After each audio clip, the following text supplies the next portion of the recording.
You know those people who walk into your life and somehow, from the very first second, make everything shift? That was Ben. It started this summer after my second year of college. I'd come home to save money, work some part-time hours at my uncle's landscaping company, help around the house, and avoid the mess of my last relationship, which had ended in the kind of dramatic silence that makes even Instagram feel like a battlefield.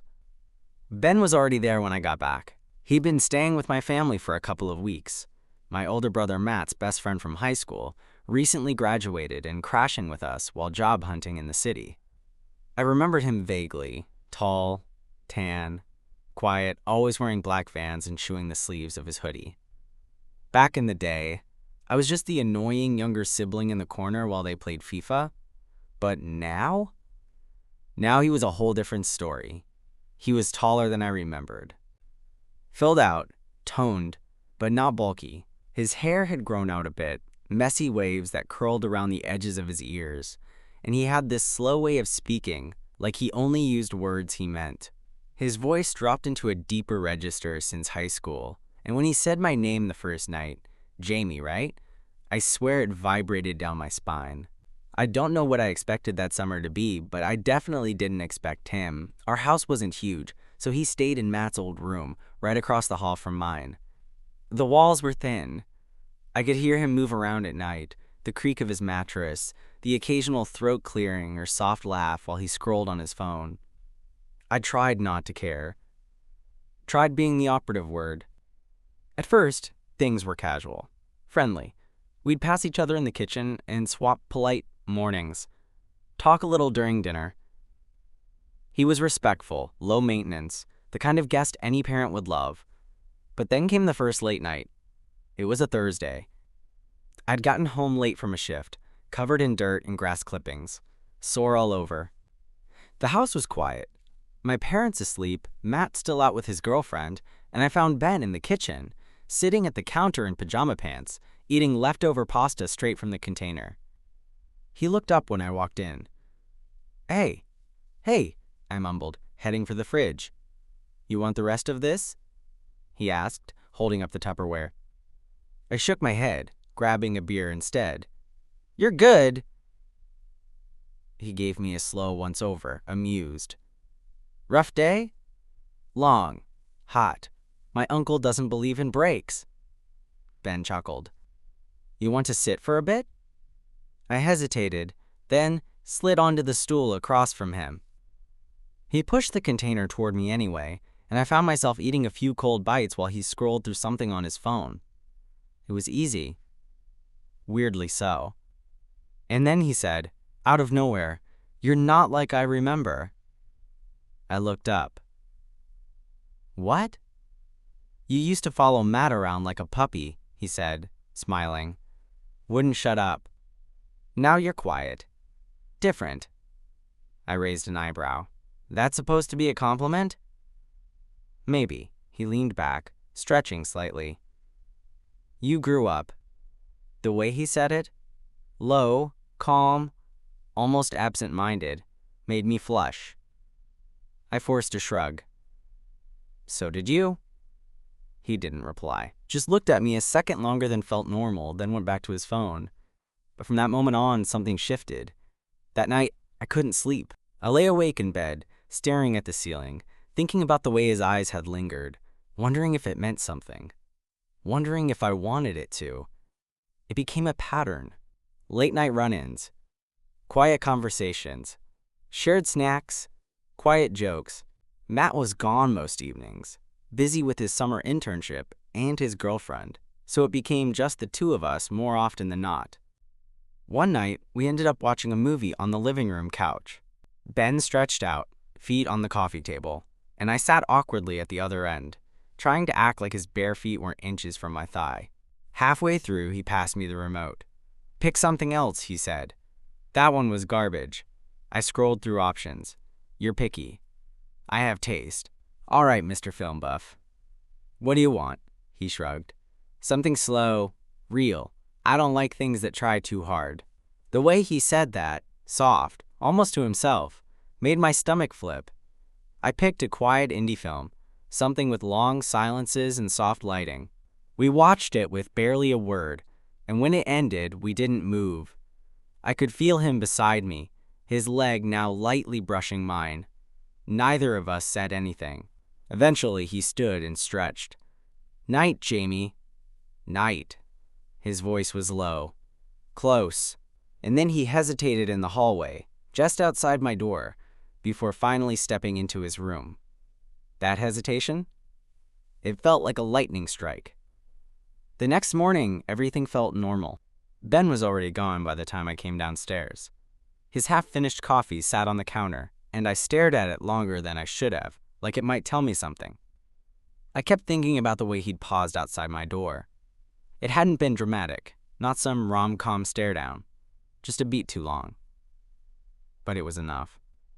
Enough to make me feel like we were standing on some invisible line neither of us had acknowledged yet.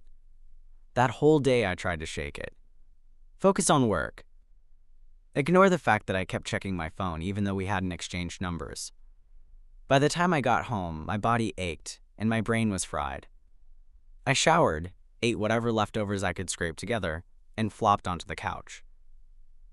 I wasn't expecting anyone to be around, but Ben came in about 20 minutes later.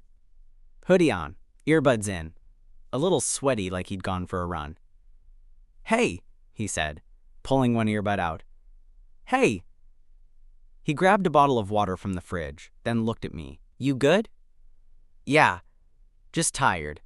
He nodded, leaned against the counter. "You're quiet," I shrugged. "Long day." He didn't move for a second, just watched me. Then, "You want to watch something?"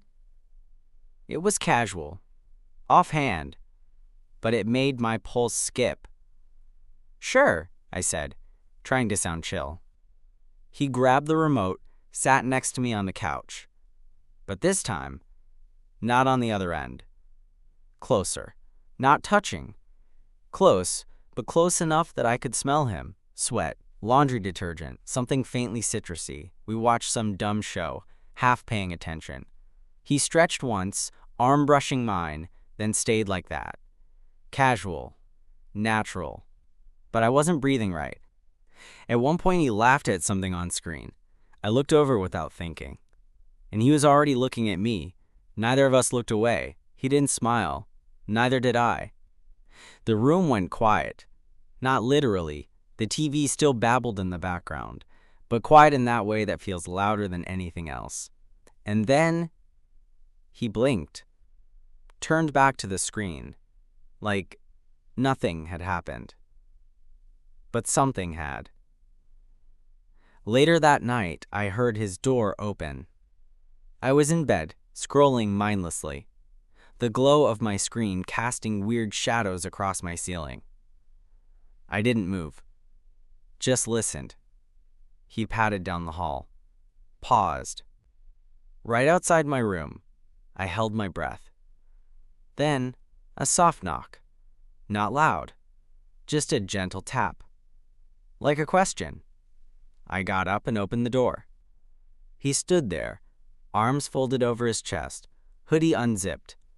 He looked unsure. Not nervous, exactly. Just like someone trying really hard not to say the wrong thing. "Hey," he said. "Hey, I can't sleep." I stepped aside. He walked in. We didn't talk much. He sat on the edge of my bed while I got back under the covers. He looked around the room like he hadn't been in here since we were kids, which was probably true. Posters on the wall, books stacked by the bed. A random pair of socks on the floor. "You still read a lot?" he asked. I nodded. "When I have time." He picked up a paperback from my nightstand, turned it over. "This one any good?" "It's slow," I said, "but kind of beautiful." He set it down. "That seems to be your thing." "What?" "Slow, beautiful." The way he said it, so casual, like a throwaway line, made my throat dry. I didn't respond. He lay back on my bed, arms behind his head. I watched him. He glanced over. "I can crash in here if that's cool." "Yeah," I said. "It's cool." He didn't say anything else. Neither did I. But I didn't turn off the light. And he didn't ask me to. We just lay there, breathing, quiet. Eventually I rolled over, facing away from him. A moment later, I felt the mattress shift. Then his hand, slow, hesitant, landed near mine. Not touching, just close. That was enough. I didn't sleep much, but I didn't want to move either. The next morning, he was gone before I woke up. No note, no text. But his hoodie was folded at the end of my bed. And that felt louder than words. The hoodie stayed on my bed for 3 days. I didn't move it. Not because I was trying to be dramatic, but because I couldn't bring myself to touch it. Every time I looked at it, I remembered the way Ben had looked at me that night. The way he lay there like he belonged. Like it wasn't a big deal. Except it was. To me, it was a big deal. I didn't know what it meant. We hadn't talked about it since. He didn't bring it up. I didn't ask. But something about our dynamic changed. I could feel it every time we passed in the hallway. Every time our shoulders brushed in the kitchen. Something tight, tense, unspoken. Matt didn't notice anything. He was barely around anymore. Between his internship and his girlfriend, he was more of a ghost in the house than a brother. So, it was just me and Ben. Again. One night, I came home late from work and found him outside on the back porch. Hoodie on, a different one, legs stretched out, cigarette burning between his fingers. I didn't even know he smoked. "Didn't peg you for the lung cancer type," I said, stepping outside. He looked over. Old habit, comes and goes. I sat on the top step beside him. The night was cool. Quiet. The kind of summer stillness that feels like it's waiting for something to happen. He offered me the cigarette. I took it, even though I didn't smoke either. Just held it between my fingers, letting it burn. We didn't talk for a while. Then, out of nowhere, he asked, "You ever feel like you're stuck in a story someone else started?" I turned to look at him. He was staring at the dark yard, eyes unfocused, lips pressed together. "Like, you're just following the plot?" he added. "Even if it doesn't feel like you anymore?" "Yeah," I said softly. "I get that." He looked at me then, really looked, and there it was again, that tension, that pause. I could have said something. I wanted to, but the words wouldn't come out. Instead, I stood up. "I'm gonna head in," I said, handing the cigarette back. He nodded, but didn't look away. "Night, Jamie." "Night." I made it halfway to the door before I turned around. He was still looking at me. The next day, it all came to a head. We were alone again. My parents were out for the evening. Matt was God knows where. And I was sitting at the kitchen island scrolling on my phone when Ben walked in, shirtless and barefoot, fresh out of the shower. My eyes did what they always did. Betrayed me. He caught me staring. But instead of pretending not to notice, he walked closer. "You okay?" he asked, drying his hair with a towel. "Yeah, why? You're quiet." "I'm always quiet." "Not with me." I looked up. "What's that supposed to mean?" He didn't answer right away, just studied me like he was trying to figure out what to say, or whether to say anything at all. Then, slowly, he stepped closer. "Jamie," he said, voice low. I stood up too fast. "I should go for a walk or something." He reached out, just a touch to my arm. Not forceful, just enough to make me stop. "You don't have to run," he said. "I'm not." "You are." I looked at him. His chest still damp, towel hanging over his shoulder, that unreadable expression in his eyes. "What are we doing?" I asked. That was it. The question I had been holding in my chest for weeks. He didn't answer right away. Just stood there. Close. Too close. Then he said, quietly, "I don't know, but you feel it too, right?" He didn't nod, didn't speak. He just stepped forward. And for a second, just a second, I thought he was going to kiss me. But he didn't. He just stopped, so close I could feel his breath on my cheek. Then he stepped back. "Sorry," he said. "I shouldn't." And before I could say anything, he walked out. That night, I lay awake for hours, not because I was confused, but because I wasn't. The next few days were weird. Not hostile, not cold, just tense. Ben didn't avoid me, but something in his energy shifted, like he'd pulled back just enough to keep things safe, but not far enough to make it obvious. I did the same. We passed each other in the hall, shared a few meals, even sat on the couch together once or twice, but it felt like walking a tightrope. Every laugh was a little too careful. Every glance came with a flinch, like we both knew there was a line we'd nearly crossed, and now we were pretending it didn't exist. Matt finally noticed something was off. "You two good?" he asked one night, eyes flicking between us as we ate takeout in the living room. "Why wouldn't we be?" Ben said casually, not looking up from his carton of noodles. Matt shrugged. "I don't know. Jamie's quiet. I don't know, not annoying him." I forced a smile. "We're good," but we weren't. And it all came to a head 2 nights later.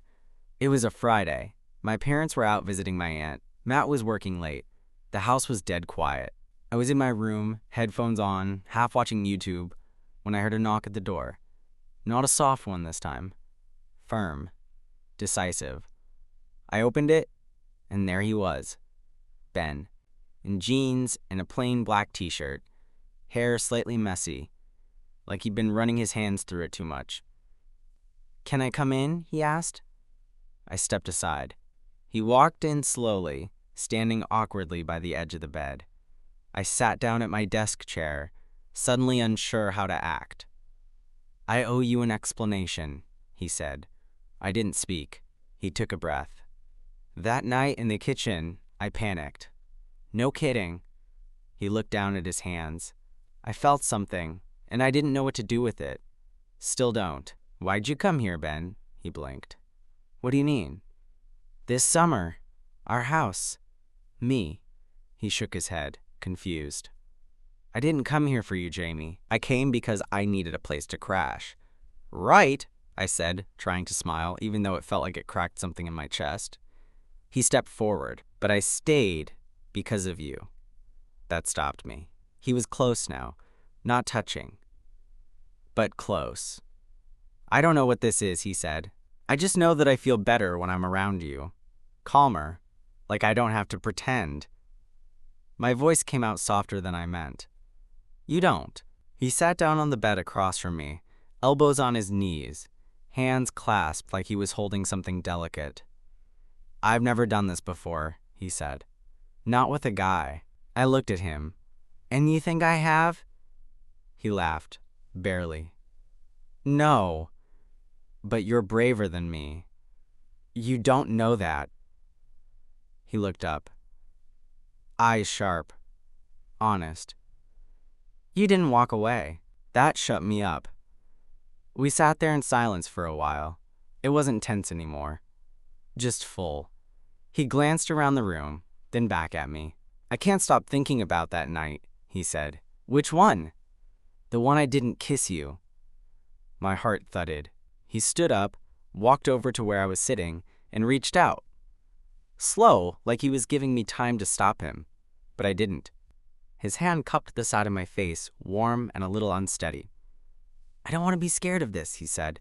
And then, finally, he leaned in. It wasn't fireworks. It wasn't dramatic. It was quiet. Gentle. Like something exhaled. His lips brushed mine once. Then, again, firmer. More sure. I kissed him back. We didn't rush. We didn't grab or fumble or tear at clothes. We just kissed, like we were learning each other. When we finally pulled apart, he rested his forehead against mine. "I'm probably gonna mess this up," he whispered. "Yeah," I said. "Me too," he smiled. "But I still want to try." "Okay." He kissed me again. Slower this time, and everything else just fell away. Ben stayed in my room that night. Not in the dramatic, clothes on the floor way. We didn't undress. We didn't even get under the covers at first. We just lay on top of my bed, side by side, shoulders touching, saying nothing. It wasn't awkward. It was quiet. Careful.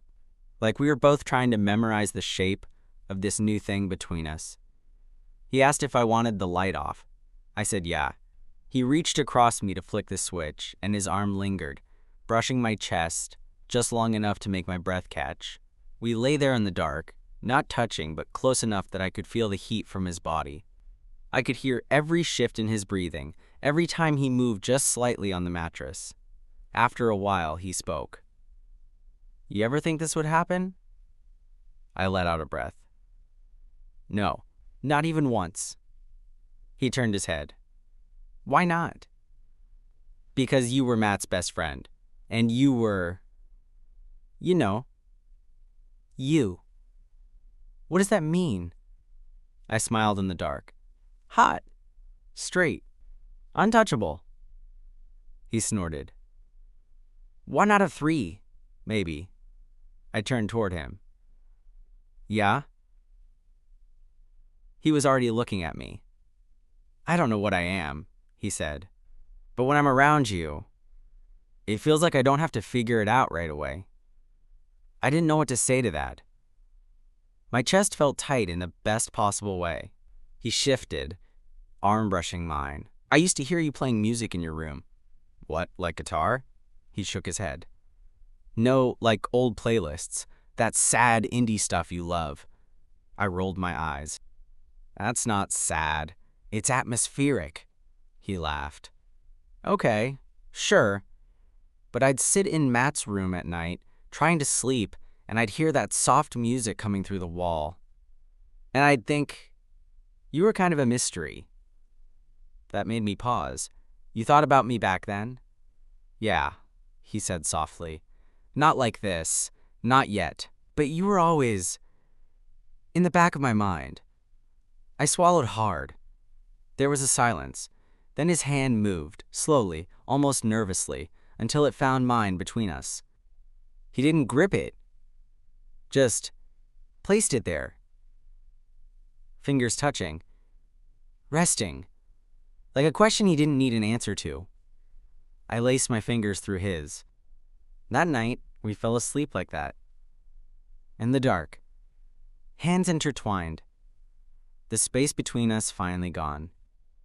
The next morning was the kind that would have felt normal, if not for the fact that everything had changed. I woke up to the smell of coffee. Ben was already up. I sat on the edge of the bed, blinking into the light, heart still heavy with whatever we hadn't said yet.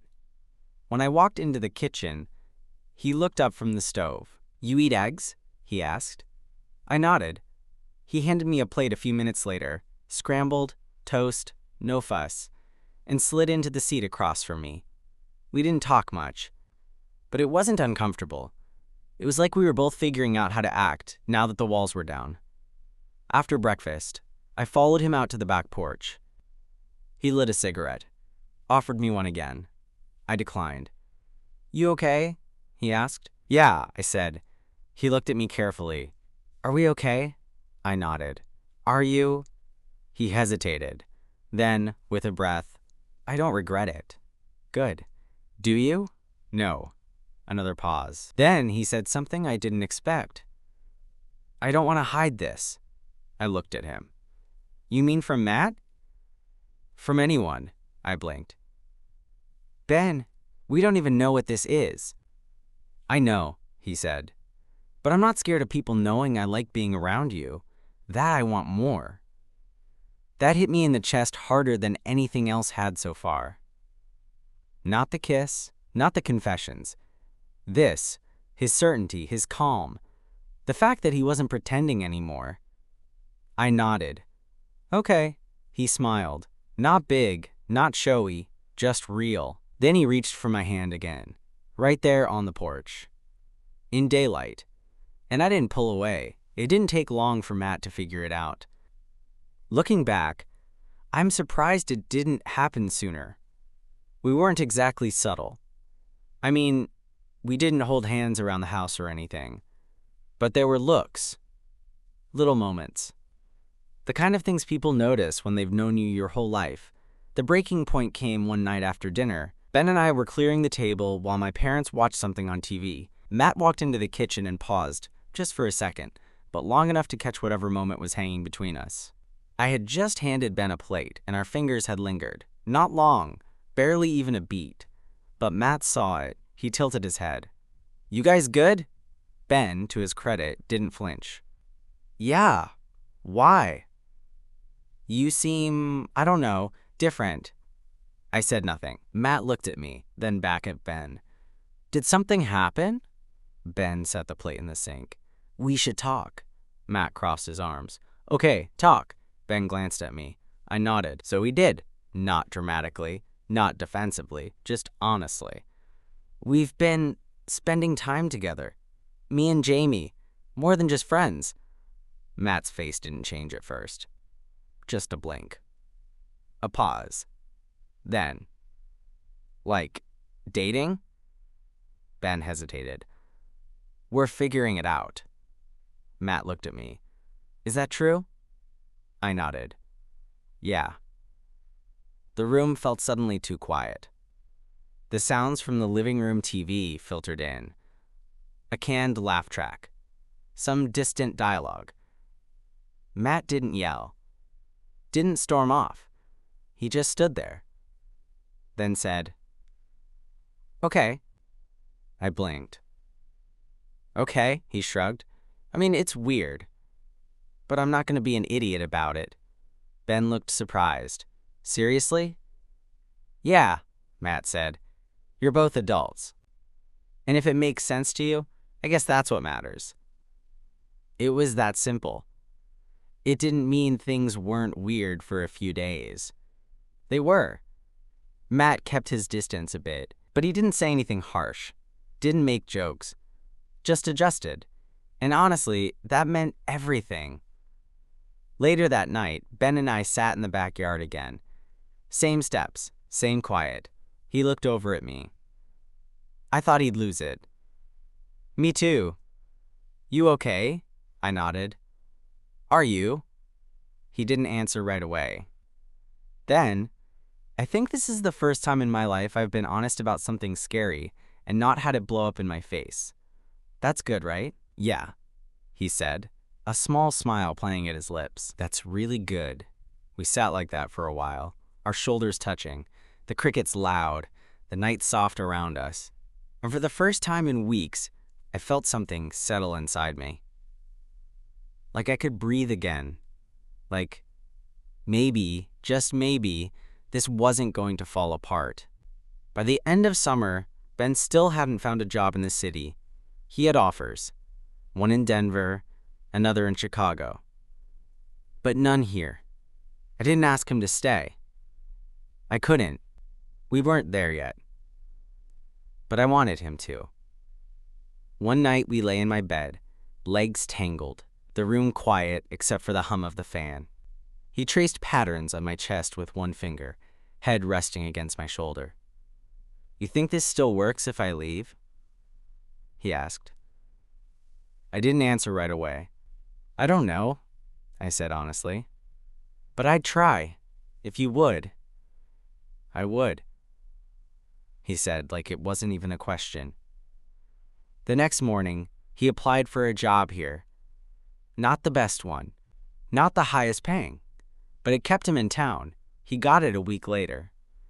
That night, we didn't say much, just smiled more. We still kept things quiet, not hidden, just ours. People eventually caught on. Matt didn't care. My mom suspected something, but never asked. We didn't need to explain it. It was ours. Now, months later, Ben still sleeps on the left side of my bed. He still plays with my fingers when he's thinking. Still makes eggs like a caveman. Still gets quiet when he's overwhelmed, and still kisses me like I'm the only thing that slows him down. We're not perfect, but we're real. And it all started with a look across the hallway, a shared silence, and a summer that changed everything.